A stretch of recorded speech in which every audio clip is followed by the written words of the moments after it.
बोलो सच्चिदानंद भगवान की जय। बोलो विष्णु भगवान की जय। बोलो वृंदावन बिहारी लाल की जय। जय जय श्री राधे, जय जय श्री राधे। उद्धव जी ने पूछा, भगवान ब्रह्मवादी महात्मा आत्म कल्याण के अनेकों साधन बतलाते हैं।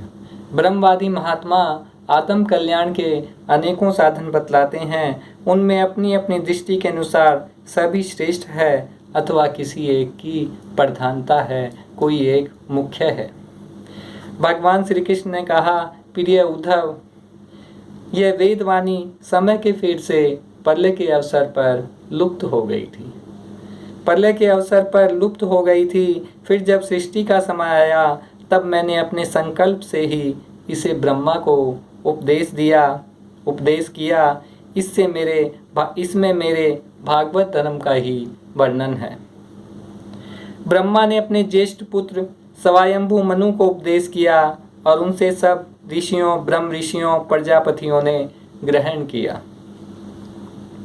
सभी जातियों और व्यक्तियों के स्वभाव, उनकी वासनाएं सत्व, रज और तमोगुण के कारण भिन्न भिन्न है। बोले सभी जातियों के, सभी व्यक्तियों के स्वभाव अलग अलग हैं, भिन्न भिन्न हैं। इसलिए उनमें और उनकी बुद्धि वृत्तियों में भी अनेक भेद है। इसलिए वे सभी अपनी अपनी प्रकृति के अनुसार इस वेदवाणी का अलग अलग अर्थ ग्रहण करते हैं, भिन्न भिन्न अर्थ ग्रहण करते हैं। वह वाणी ही ऐसी अलौकिक है। वेद की जो वाणी है वह वाणी ही ऐसी अलौकिक है कि उससे विभिन्न अर्थ निकलना स्वाभाविक ही है। कई तरह के अर्थ निकलना स्वाभाविक ही है। प्रिय उद्धव, सभी की बुद्धि मेरी माया से मोहित हो रही है।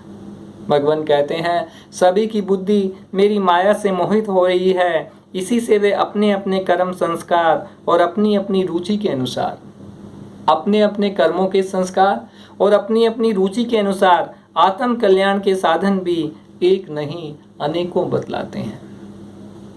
पूर्व मीमांसक धर्म को, कुछ लोग धर्म को बतलाते हैं। साहित्याचार्य यश को, जो साहित्य के आचार्य हैं वो यश को बतलाते हैं। काम शास्त्री काम को, योग वेता सत्य को, सत्य और शम दम आदि को, यम नियमों को, यश को, दंड नीतिकार ऐश्वर्य को, त्यागी त्याग को, लोकतायिक भोग भोगने वाले भोग को ही मनुष्य जीवन का स्वार्थ परम लाभ बतलाते हैं। कर्म योगी लोग यप तप दान व्रत तथा यम नियम आदि को पुरुषार्थ बतलाते हैं, परंतु ये सभी कर्म है। इनके फलस्वरूप जो लोक मिलते हैं वे उत्पत्ति और नाश वाले हैं। बोले यज्ञ से, तप से, दान से, व्रत से, नियम से जो लोक मिलते हैं, जो स्वर्ग आदि लोकों की प्राप्ति होती है, वे उत्पत्ति और नाश वाले हैं। कर्मों का फल समाप्त हो जाने पर उनसे दुख ही मिलता है और सच पूछो तो उनकी अंतिम गति घोर अज्ञान ही है। प्रिय उद्धव, जो सब ओर से निरपेक्ष हो गया है, बेपरवाह हो गया है, जिसे किसी बात की कोई चिंता नहीं है, किसी भी कर्म या फल आदि की आवश्यकता नहीं रखता, जो किसी भी कर्म की या कर्म के फल की आवश्यकता नहीं रखता, अपने अंतःकरण को सब प्रकार से मुझे ही समर्पित कर चुका है। अपने मन को, अपने विचार को, सब चीज़ों को मेरे चरण कमलों में समर्पित कर चुका है।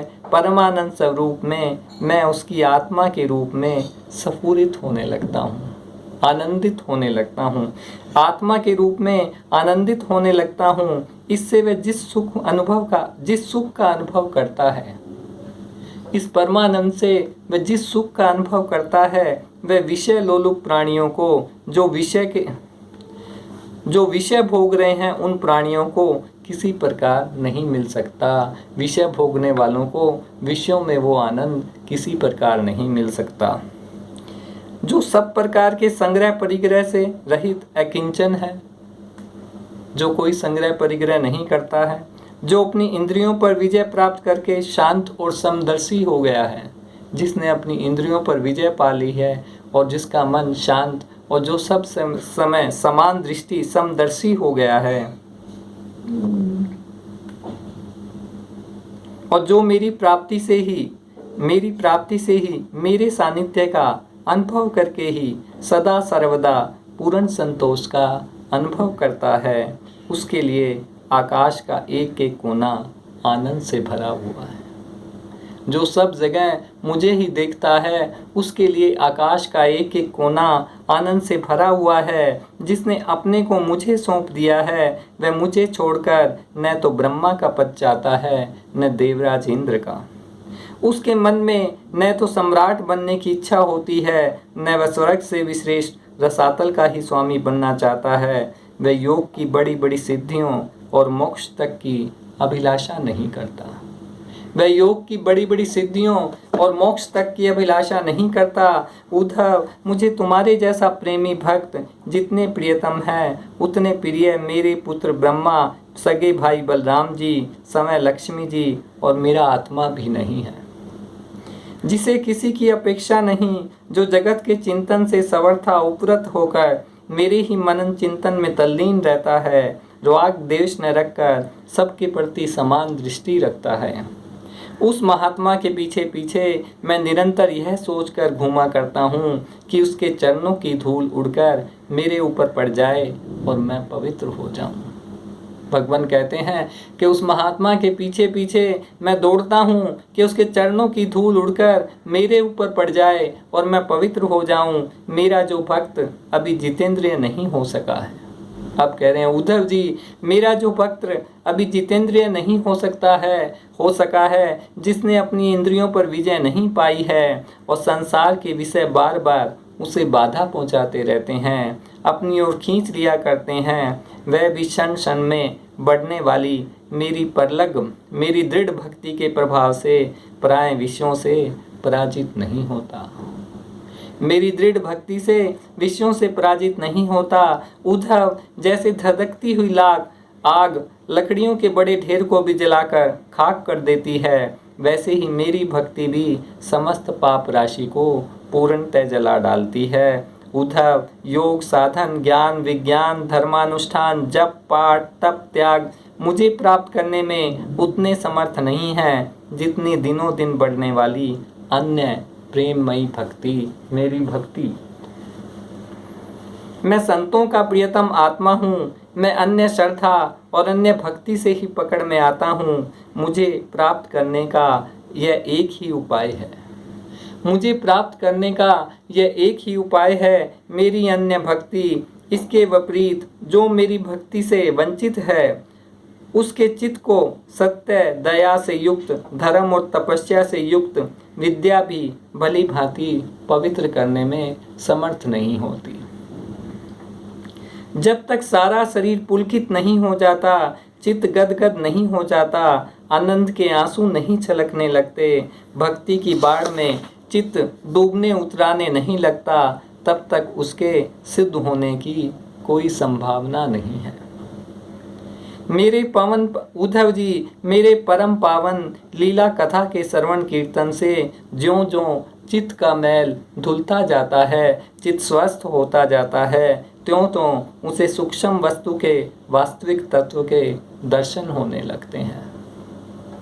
जैसे अंजन के द्वारा नेत्रों को दोष मिटाने पर उनमें सूक्ष्म वस्तुओं को देखने की शक्ति आने लगती है, वैसे ही जब चित्त शुद्ध हो जाता है तो वह सूक्ष्म वस्तुओं के दर्शन होने लगते हैं। जो पुरुष निरंतर विषय चिंतन किया करता है, जो पुरुष काम वासना में फंसा हुआ है, उसका चित्त विषयों में फंस जाता है, और जो मेरा स्मरण करता है उसका चित्त मुझ में तल्लीन हो जाता है।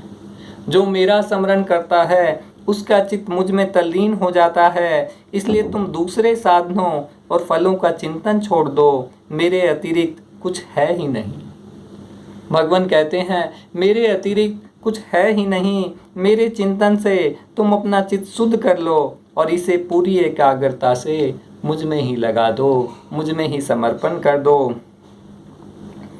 तब उद्धव जी ने पूछा, कमल नयन श्याम सुंदर, आप कृपा करके यह बतलाइए कि मुमुक्ष पुरुष आपका किस रूप से, किस प्रकार, किस भाव से ध्यान करें।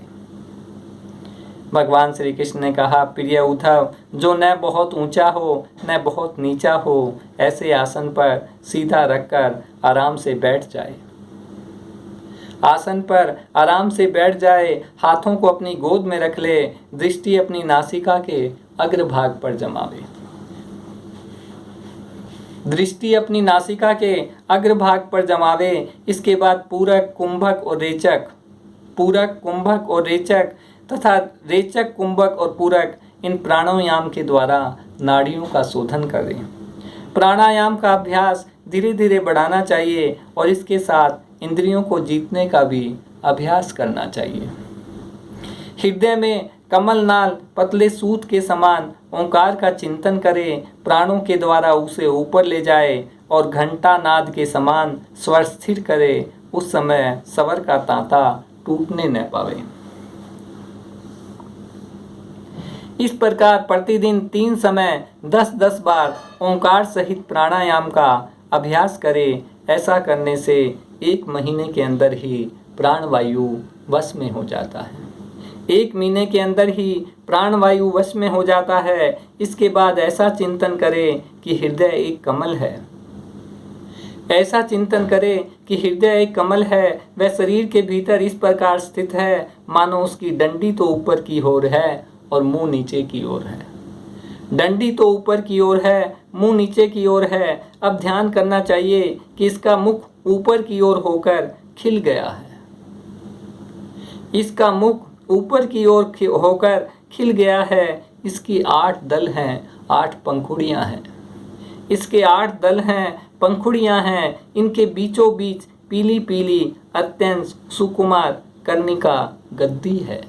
सुकुमार कर्णिका है। कर्णिका पर क्रमशः सूर्य, चंद्रमा और अग्नि का न्यास करना चाहिए।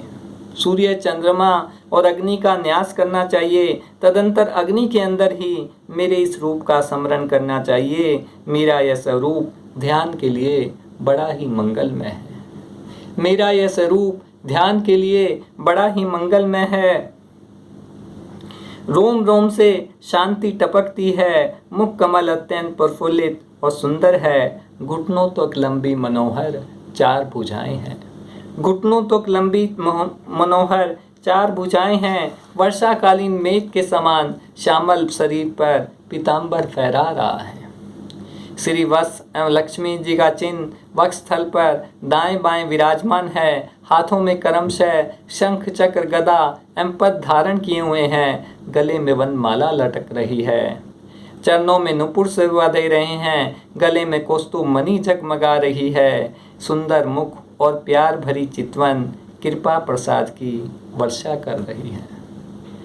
उद्धव, मेरे इस सुकुमार रूप का ध्यान करना चाहिए और अपने मन को एक एक अंग में लगाना चाहिए। बुद्धिमान पुरुष को चाहिए कि मन के द्वारा इंद्रियों को उनके विषयों से खींच ले।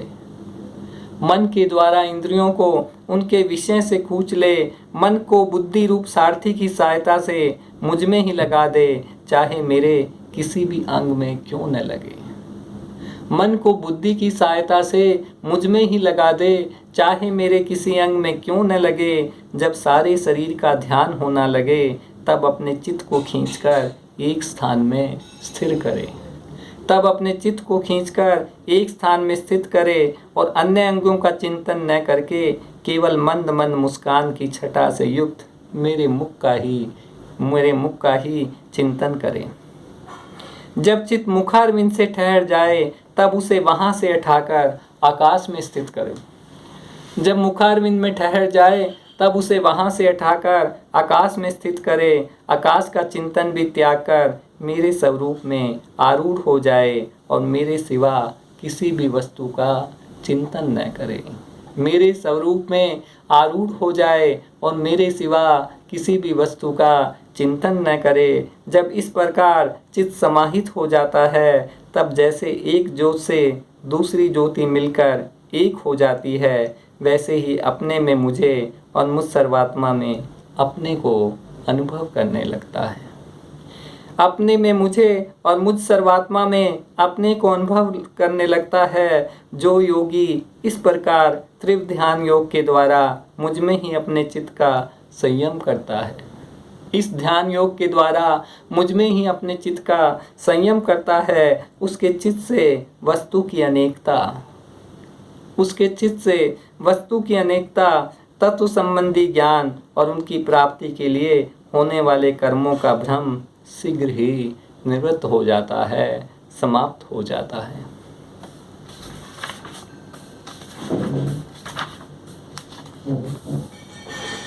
उद्धव जी ने कहा, भगवान आप समय पर ब्रह्म परमेश्वर हैं, न आपका आदि है और न अंत। न आपका आदि है न अंत। आप ऊंचे नीचे सभी प्राणियों में स्थित है, परंतु जिन लोगों ने अपने मन और इंद्रियों को वश में नहीं किया है, जिन लोगों ने अपनी मन और इंद्रियों को वश में नहीं किया है, वे आपको नहीं जान सकते। आपकी यथोचित उपासना तो ब्रह्मवेता पुरुष ही करते हैं। बड़े बड़े ऋषि महर्षि आपके जिन रूपों का और विभूतियों की परम भक्ति के साथ उपासना करके सिद्धि प्राप्त करते हैं, वह आप मुझसे कहिए। उद्धव जी, भगवान श्री कृष्ण ने कहा, उद्धव जी मैं समस्त प्राणियों का आत्मा, सुहद, ईश्वर, नियामक हूँ। मैं ही इन समस्त प्राणियों और पदार्थों के रूप में हूँ। इनकी उत्पत्ति, स्थिति एवं प्रलय का कारण भी मैं ही हूँ। गतिशील पदार्थों में मैं गति हूँ, अपने अधीन करने वालों में मैं काल हूँ, गुणों में मैं उनकी मूल रूप साम्य अवस्था हूँ। जितने भी गुणवान पदार्थ हैं उनका स्वाभाविक गुण हूँ। गुण युक्त वस्तुओं में मैं क्रिया शक्ति प्रथम कार्य सूत्रात्मा हूँ और महानों में ज्ञान शक्ति प्रधान प्रथम कार्य महत्व तत्व हूँ। ज्ञानों में प्रथम कार्य महत्व हूँ। सूक्ष्म वस्तुओं में मैं जीव हूँ और कठिनाई में वश होने वालों में मैं मन हूँ। कठिनाई से वश होने वालों में मैं मन हूँ। मैं वेदों का अभिव्यक्ति स्थान हिरण्य गर्भ हूँ। मंत्रों में 3 मात्राओं ए ऊ मैं वाला ओंकार हूँ। मैं इंद्र, 8 वसुओं अग्नि, 12 आदित्यों में विष्णु, 11 रुद्रों में नील लोहित नाम का रुद्र हूँ। मैं ही ईश्वर हूँ, मैं ही जीव हूँ। प्रभु कहते हैं, मैं ही ईश्वर हूँ, मैं ही जीव हूँ, मैं ही गुण हूँ, मैं ही गुणी हूँ, मैं ही सबका आत्मा हूँ, मैं ही सब कुछ हूँ। मेरे अतिरिक्त कोई भी पदार्थ कहीं भी नहीं है।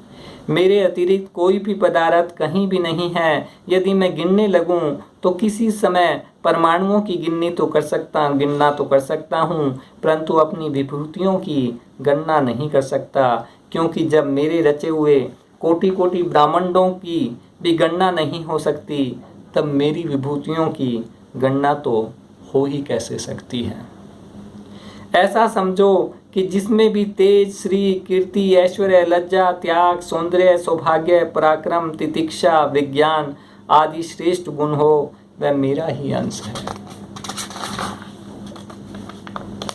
इसलिए मेरे प्रेमी भक्त को चाहिए कि मेरे प्राण होकर भक्ति युक्त बुद्धि से वाणी, मन और प्राणों का संयम करे। ऐसा कर लेने पर फिर उसे कुछ करना शेष नहीं रहता, वह कृत हो जाता है।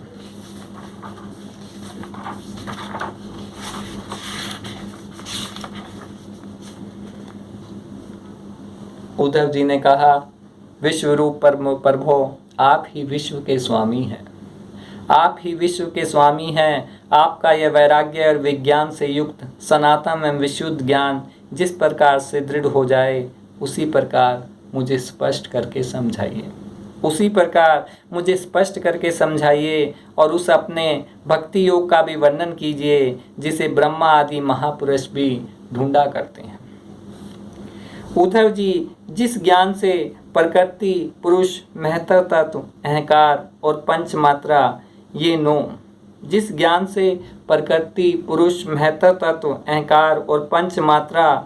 9 5 ज्ञानेंद्रियां, 5 कर्मेंद्रियां और 1 मन, ये 11 और 5 महाभूत और 3 गुण अर्थात इन 28 तत्वों को ब्रह्मा से लेकर तृण तक संपूर्ण कार्यों में देखा जाता है।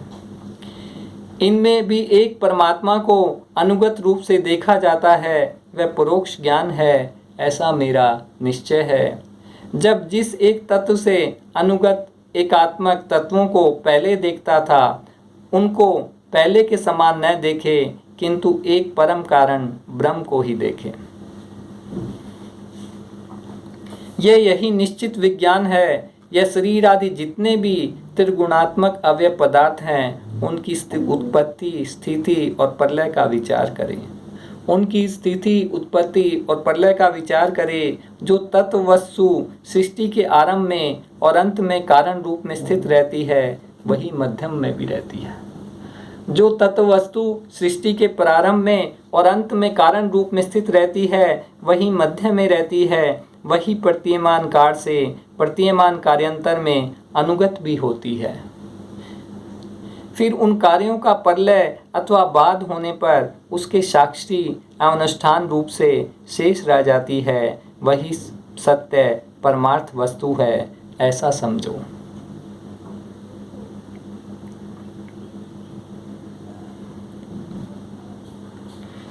इस प्रकार के धर्मों को पालन करने से चित्त में जब सत्व गुण की विधि होती है, तब वह शांत होकर आत्मा में लग जाता है। उस समय साधक को धर्म, ज्ञान, वैराग्य, ऐश्वर्य समय ही प्राप्त हो जाते हैं। यह संसार विविध कल्पनाओं से भरपूर है। विविध कल्पनाओं से भरपूर है। जब चित्त इसमें लगा दिया जाता है, तब इंद्रियों के साथ इधर उधर भटकने लगता है। इस प्रकार चित्त में रजोगुण की बाढ़ आ जाती है। जब मन को हम काम वासनाओं में लगा देते हैं, तो वह इधर उधर उन्हीं में भटकने लगता है और चित्त में, मन में रजोगुण की बाढ़ आ जाती है। वह असत वस्तुओं में लग जाता है, नाशवान वस्तुओं में लग जाता है और उसके धर्म, ज्ञान आदि तो लुप्त हो ही जाते हैं। वह अधर्म, अज्ञान और मोह का भी घर बन जाता है। रिपुसुदन भगवान, यम और नियम कितने प्रकार के हैं? श्री कृष्ण, सम क्या है, दम क्या है, प्रभो तितिक्षा और धैर्य क्या है? आप मुझे दान, तपस्या, शूरता, सत्य और रित का भी स्वरूप बतलाइए। त्याग क्या है? अभिष्ट धन कौन सा है? यज्ञ किसे कहते हैं? और दक्षिणा क्या वस्तु है? भगवान श्री कृष्ण ने कहा, यम 12 हैं। देखिए, यम नियम की चर्चा बार बार हम करते हैं। अब देखिए, यम क्या है? यम 12 है। अहिंसा, सत्य, अस्तेय, चोरी न करना, असंगता, लज्जा, असंचय, आवश्यकता से अधिक संग्रह नहीं करना, आस्तिकता, भगवान की पूजा करना, भगवान में विश्वास करना, ब्रह्मचर्य, मौन, स्थिरता, क्षमा और अभय। नियमों की संख्या भी 12 ही है। ये 12 यम है। और नियम क्या है? सोच, बाहरी पवित्रता और भीतरी पवित्रता। सोच, जप, तप, हवन, श्रद्धा, अतिथि सेवा, मेरी पूजा, तीर्थ यात्रा, परोपकार की चेष्टा, संतोष और गुरु सेवा। इस प्रकार यम और नियम दोनों की संख्या 12 है। ये सकाम और निष्काम दोनों प्रकार के साधकों के लिए उपयोगी है। उद्धव जी, जो पुरुष इनका पालन करते हैं, वे यम और नियम उनके इच्छा अनुसार भोग और मोक्ष दोनों प्रदान करते हैं। भोग भी प्रदान करते हैं और मोक्ष भी प्रदान करते हैं। बुद्धि का मुझ में लग जाना ही शम है। शम क्या है? बुद्धि का मुझ में लग जाना ही शम है। इंद्रियों के संयम का नाम दम है। जब इंद्रियों का संयम हो जाए तो उसका नाम दम है। न्याय से प्राप्त दुख के सहने का नाम तितिक्षा है। न्याय से प्राप्त दुख के सहने का नाम तितिक्षा है। जीवा और जन्नेंद्री पर विजय प्राप्त करना धैर्य है। किसी से द्रोह न करना, सबको अभय देना दान है। किसी से द्रोह न करना, सबको अभय देना दान है। कामनाओं का त्याग करना ही तप है। अपनी वासनाओं पर विजय प्राप्त करना ही शूरता है और सत्य स्वरूप परमात्मा का दर्शन करना ही सत्य है। सब जगह सर्वत्र सम स्वरूप समान भाव से परमात्मा का दर्शन करना ही सत्य है। इस प्रकार सत्य और मधुर भाषण को ही महात्माओं ने रित कहा है। कर्मों में आसक्त न होना ही सोच है, पवित्रता है। कामनाओं का त्याग ही सच्चा संन्यास है। कामनाओं का, इच्छाओं का त्याग ही सच्चा संन्यास है। धर्म ही मनुष्यों का अभिष्ट धन है। मैं परमेश्वर ही यज्ञ हूँ। ज्ञान का उपदेश देना ही दक्षिणा है। ज्ञान का उपदेश देना ही दक्षिणा है। प्राणायाम ही श्रेष्ठ बल है। मेरा ऐश्वर्य ही भग है। मेरी श्रेष्ठ भक्ति ही उत्तम लाभ। सच्ची विद्या वही है जिससे ब्रह्म और आत्मा का भेद मिट जाता है। सच्ची विद्या वही है जिससे ब्रह्म और आत्मा का भेद मिट जाता है। पाप करने से घृणा होने का नाम ही लज्जा है। पाप करने से घृणा होने का नाम ही लज्जा है। निरपेक्षता आदि गुण ही शरीर का सच्चा सौंदर्य है। श्री है। सुख और दुख दोनों की भावना का सदा के लिए नष्ट हो जाना ही सुख है। सुख और दुख दोनों की भावनाओं का नष्ट हो जाना ही सुख है। विषय भोगों की कामना ही दुख है। जो बंधन और मोक्ष का तत्व जानता है वही पंडित है। जो बंधन और मोक्ष का तत्व जानता है वही पंडित है। शरीर आदि में जिसका मैंपन है वही मूर्ख है। जो संसार की ओर से निवृत्त करके मुझे प्राप्त करा देता है वही सच्चा सुमार्ग है। चित्त की बहिर्मुखता ही कुमार्ग है। चित्त का बाहर होना ही कुमार्ग है। सत्वगुण की विधि ही स्वर्ग और तमोगुण की विधि ही नरक है। गुरु ही सच्चा भाई बंधु है और वह गुरु मैं हूँ। यह मनुष्य ही सच्चा घर है तथा सच्चा धनी वही है जो गुणों से संपन्न है। सच्चा धनी वही है जो गुणों से संपन्न है। जिसके पास गुणों का खजाना है, जिसके चित्त में असंतोष है, अभाव का बोध है, वही दरिद्र है। जिसके चित्त में असंतोष है, अभाव का बोध है, वही दरिद्र है। जो जितेंद्र नहीं है वही कृपण है। जिसने अपनी इंद्रियों को नहीं जीता वही कृपण है। स्वतंत्र, समर्थ, स्वतंत्र और ईश्वर वह है जिसकी चित्तवृत्ति विषयों में आसक्त नहीं है। समर्थ, स्वतंत्र और ईश्वर वह है जिसकी चित्तवृत्ति विषयों में आसक्त नहीं है। इसके विपरीत जो विषयों में आसक्त है वही सर्वथा असमर्थ है। प्यारे उद्धव, तुमने जितने प्रश्न पूछे थे उनका उत्तर मैंने दे दिया। इनको समझ लेना मोक्ष मार्ग के लिए सहायक है। मैं तुम्हें गुण दोषों का अलग अलग कहाँ तक बताऊं। इसका सारांश इतने में ही समझ लो कि गुणों और दोषों पर दृष्टि जाना ही सबसे बड़ा दोष है। गुणों और दोषों पर दृष्टि जाना ही सबसे बड़ा दोष है और गुण दोषों पर दृष्टि न जाकर अपने शांत निसंकल्प स्वरूप में स्थित रहे वही सबसे बड़ा गुण है। वही सबसे बड़ा गुण है। उद्धव जी ने कहा, भगवान कमल नयन श्री कृष्ण, आप सर्वशक्तिमान है। आपकी आज्ञा ही वेद है। इसमें कुछ कर्मों की करने की विधि है, कुछ के करने का निषेध है। यह विधि निषेध कर्मों के गुण और दोष की परीक्षा करके ही होता है।